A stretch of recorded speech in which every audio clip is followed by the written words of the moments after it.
Coming up on Marriage Today with Jimmy and Karen. When you sow love, when you sow kindness, when you sow graciousness and favor, that comes out of your spirit and it brings a return. And here's what Jesus said, by your standard of measure, it will be measured back to you in return. It took a long time. I mean, it wasn't because, overnight I prayed one prayer and I gave him one nice meal or I kissed him one time on the cheek when he wasn't being nice. It didn't change overnight. It took years to finally get into the new habits of behaving the right way and the things that needed to change in our marriage.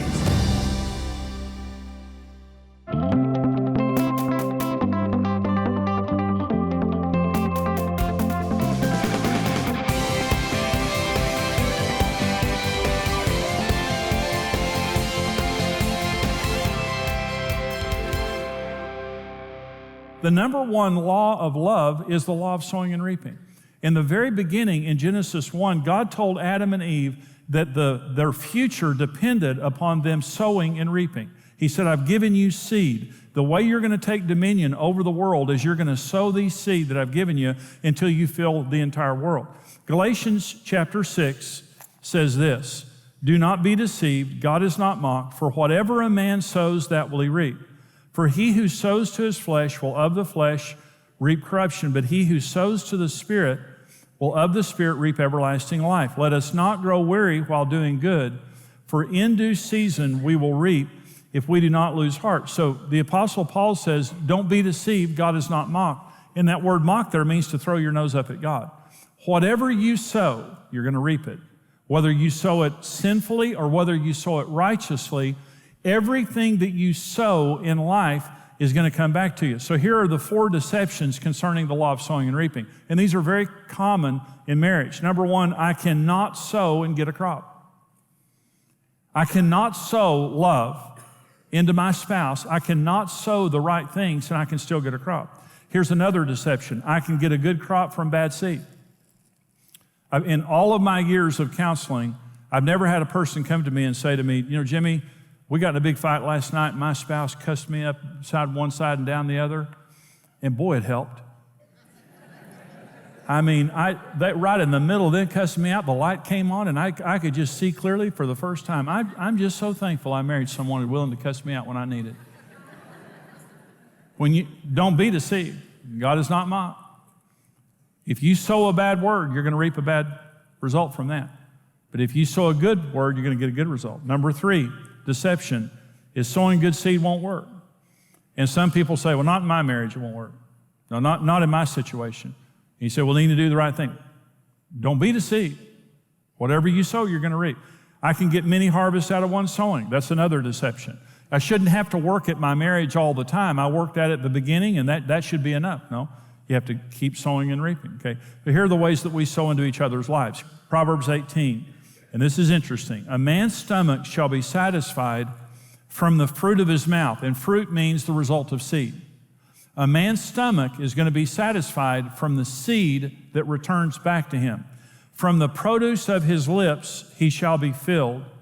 Death and life are in the power of the tongue, and those who love it will eat its fruit. Listen to this next verse. He who finds a wife finds a good thing and obtains favor from the Lord. When Karen and I got married, I was verbally abusive. I was terrible in the way that I talked to Karen. And I destroyed my wife with my mouth. I destroyed my marriage with my mouth. And the way that our marriage was changed, one of the main ways that our marriage was changed is I had to change the way that I talked to Karen. Not doing the wrong things that I'd done before, but beginning to sow good words into Karen. Listen, every good marriage has good words spoken in that marriage. A bad marriage either has no words spoken or bad words spoken. But it's disproportionate. The power of life and death is in our tongue. And it's interesting to me that in that same text it says, he who finds a good wife finds a good thing. When you sow love, when you sow kindness, when you sow graciousness and favor, that comes out of your spirit and it brings a return. And here's what Jesus said, by your standard of measure, it will be measured back to you in return. Okay, let me say something. God doesn't decide how blessed I am, I do. See, every time we do what we do, we're creating a measure in heaven, whether we realize it or not. And a measure means like a scoop. is so you're praying and you're saying, God bless me. And God says, I want to bless you so bad. Angel, would you bring me Jimmy's measure over here? And the angel walks over and it's a thimble. Jimmy's kind of a Scrooge. He kind of has he's real tight. He kind of has a stingy spirit. And he says, son, I love you so much. Now, according to your standard of measure, I'm going to measure it back to you in return. And so God, takes my thimble and puts it in his blessing jar, and he pours it out on me, and I'm saying, Lord, would you bless me? It's like a bird flew over. I get hit. What was that? That's your blessing, son. I don't want that. When I pray, I want to say, Lord, bless me, and the Lord turns and says, Angel, would you bring me Jimmy's measure? And the angel says, it'll take several of us, Lord, because he's got a big measure. Jimmy has a generous spirit. Anybody want that? God doesn't decide how blessed you are, you do. So if you want it to be returned back to you, watch your spirit, because you're exchanging whether you realize it or not. Number 2 is the law of measure. You reap according to the measure that you've sown. And given it will be given to you, good measure, pressed down, shaken together, and running over will be put in your bosom. For with the same measure that you use will be measured back to you. Well, I wanted Karen, early in our marriage, I wanted more sex, and I wanted it with a better attitude, okay? And Karen, Karen met my sexual needs, but it just wasn't, and I was playing golf, I was being an idiot and all that stuff. So I would not be affectionate with her. She wanted me to be affectionate with her, and I didn't know how to be affectionate. And she wanted me to talk to her, and I thought she was nosy, and I didn't want to feed the monster. But I wanted great sex with a great attitude, okay? So I would not sow into her needs, but I wanted to reap a big harvest. So when I went in to repent to Karen, and I said, I'm sorry for all the things I've said and done. I'm hanging up my golf clubs. I'm not going to play golf anymore. And I did that. I changed, and I learned to be affectionate. The Holy Spirit taught me how to be affectionate to Karen. And I began to sacrifice to meet Karen's needs. Well, I couldn't believe the result of that. It just helped a big time. And I would have been more Jesus-like years earlier if I'd have known that. But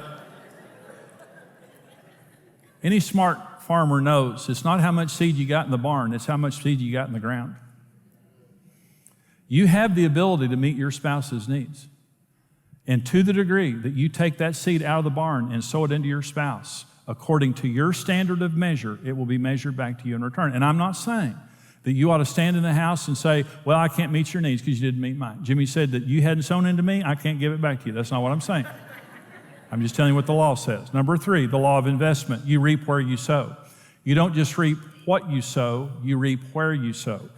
Jesus, Matthew 6, do not lay up for yourselves treasures on earth where moth and rust destroy and where thieves break in and steal. But lay up for yourselves treasures in heaven where neither moth nor rust destroys, where thieves do not break in and steal. For where your treasure is, there will your heart be also. Let me teach you about 2 words. The word treasure there does not mean gold or silver or jewels. It's the word thesaurus. It means treasury. It means where you put your valuables. Jesus says where your thesaurus is, where you're investing your valuables, there will your cardia, your heart, be also, the seat of your passions, cardia.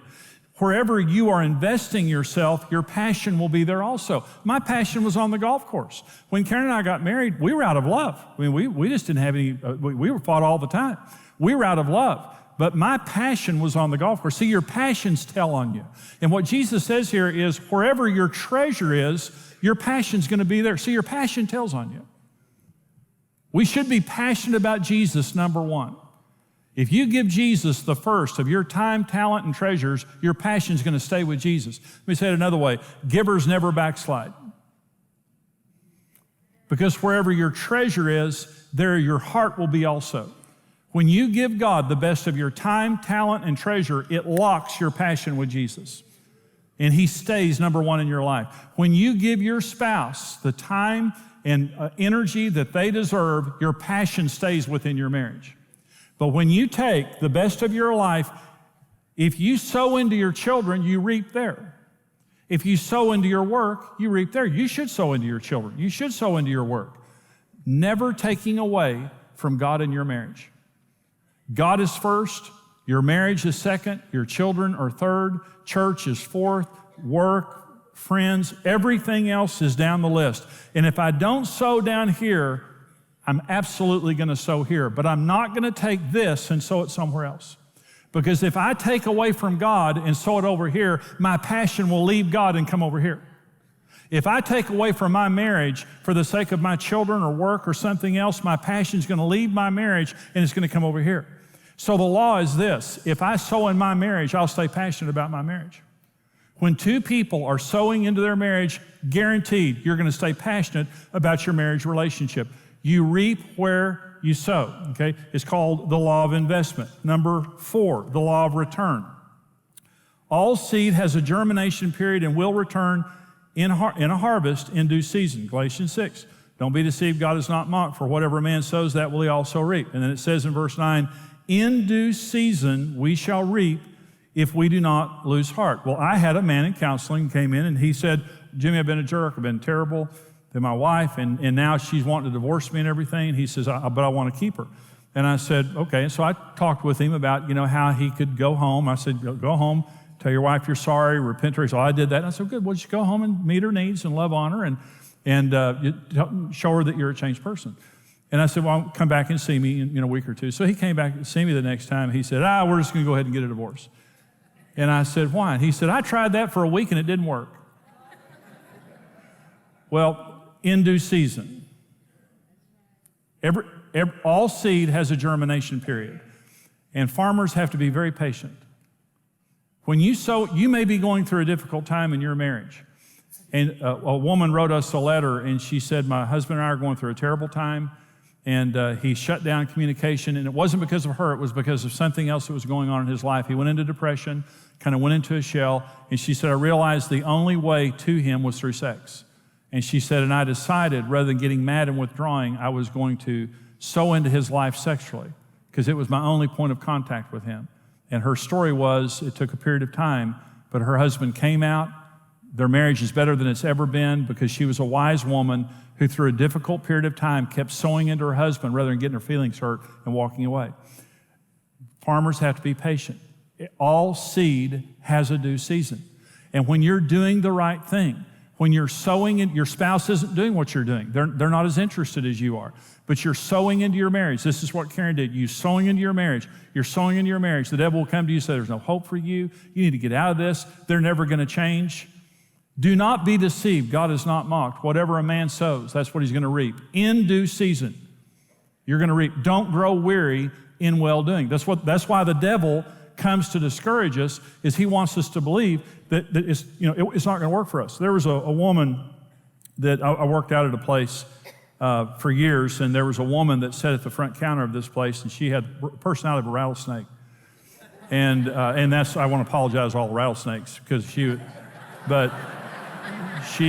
was the meanest woman I've ever met in my entire life. And you just learned, don't talk to her. Don't even look at her, And so I walked into this place where I worked out, and she scowled at you if you looked at her, And so I decided one day I'm gonna crack that nut. And it annoyed her a lot. But every day when I walked in and patted the counter in front of her and said, "How are you doing today?" And she gave me a dirty look. And every day when I walked out, I walked by and patted the counter and I said, "Bye, I'll see you tomorrow." Never looked up, never said a word. This went on for years. And, oh yeah. One day I was running late and I was trying to get home, and I was walking out the door to go home, and I had my hand on the front door, and as I was pushing the door out, I heard these words, "Goodbye, Mr. Evans." And it was her. The meanest woman I ever knew.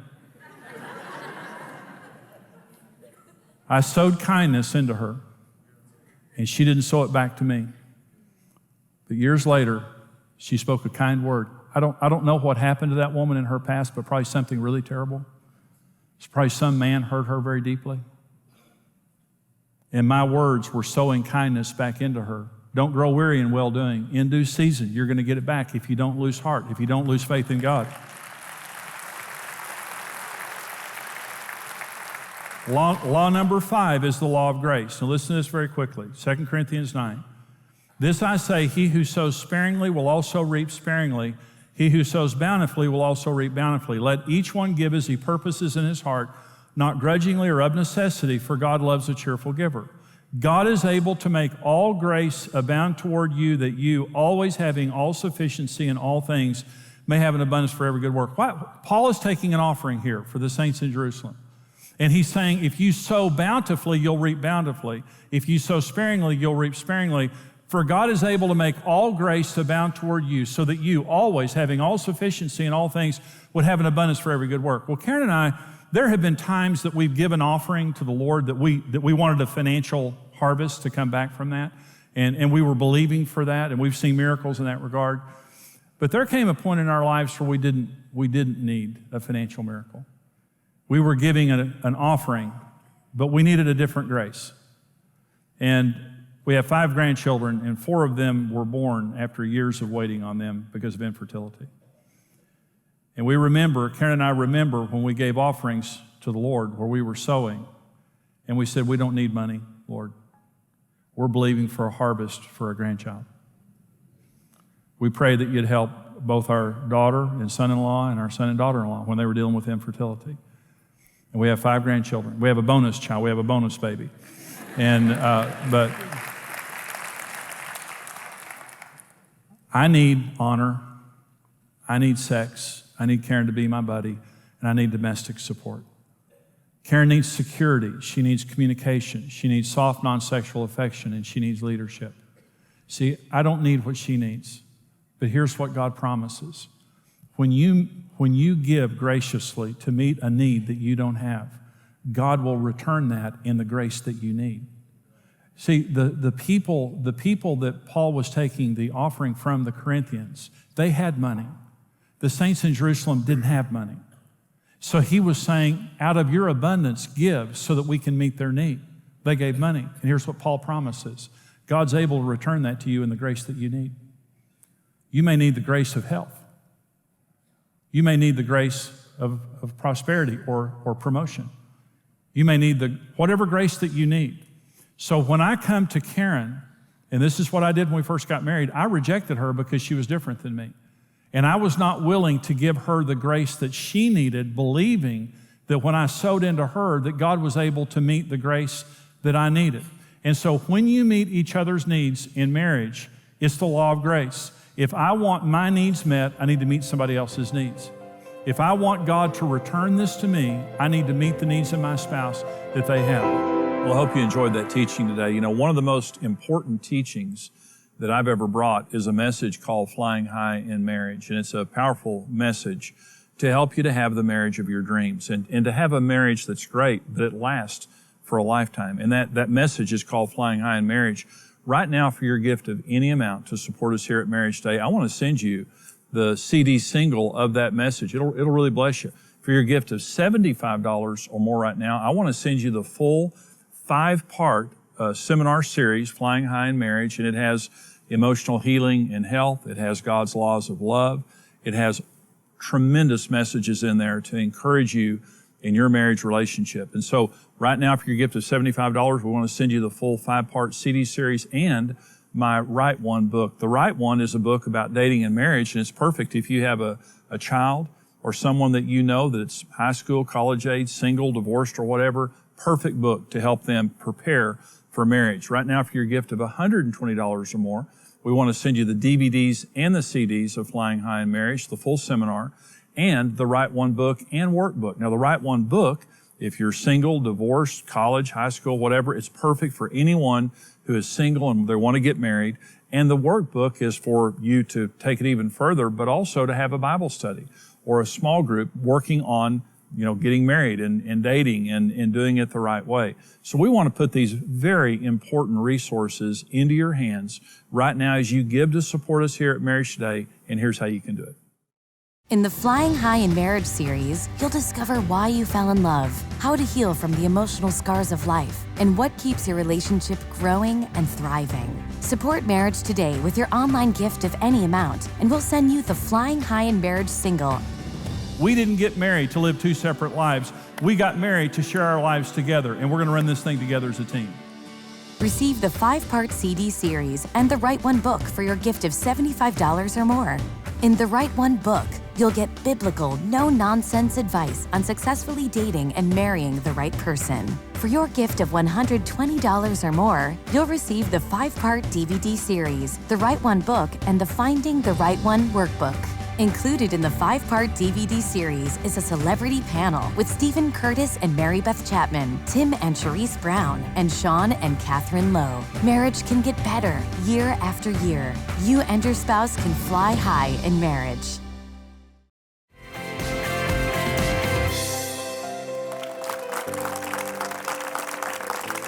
Well, the teaching that you heard on today's program is God's laws of love, and we're talking about there are laws that Jesus talked about of love and how we sow love and reap love in relationships. And so we have some questions from viewers, Karen, and I want to read this one to you first of all. It says, I've been trying for years to be the best wife I can be. I'm not seeing the same effort from my husband. Is the problem with me or him, and how can we turn things around? That's a good question. And honestly, I couldn't tell you if it's her or him Yeah. because it's not enough information. But I would say that still don't give up. You know, still continue to do the right thing and keep doing what you're doing. And I was convicted, you know, the Lord just kind of showed me that, are you doing this so you can get a reaction from him, or are you doing it because it's better to do something that's the right thing to do? And so, you know, check your heart and make sure.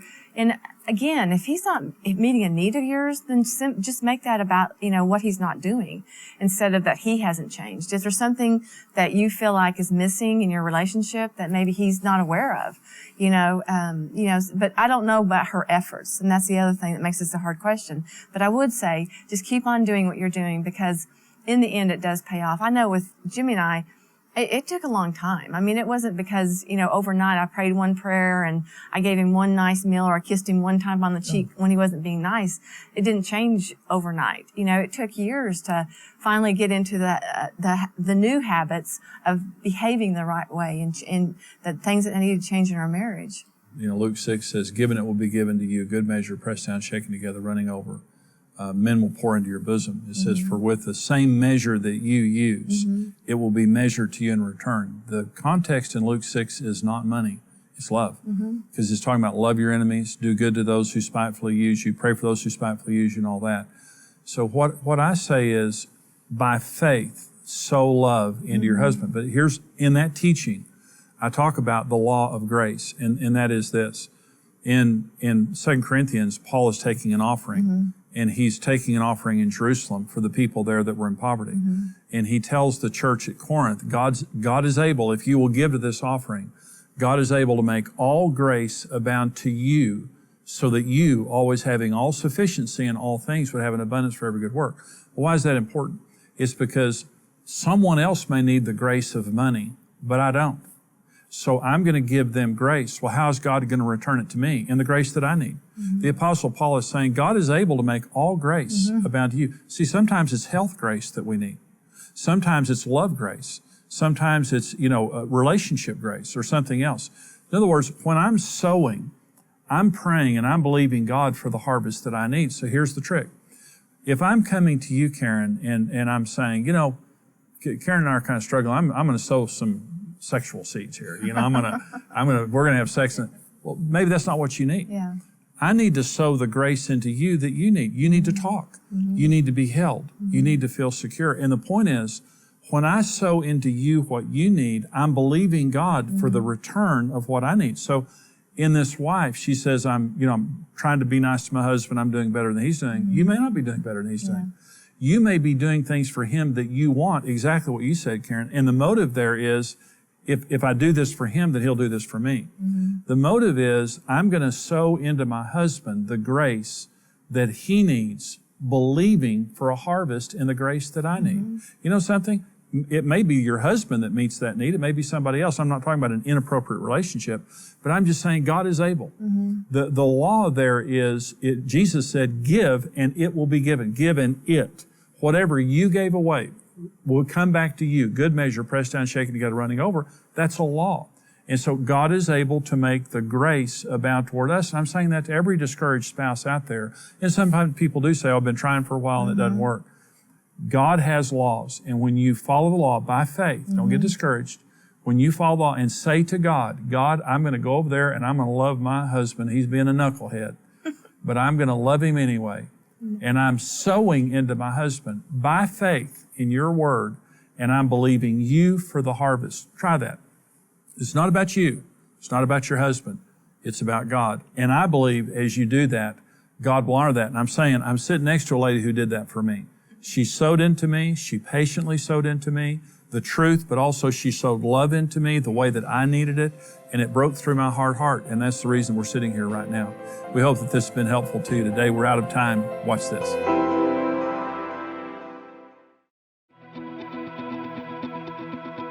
Going through divorce is a lot to ask of children and often results in years of emotional pain.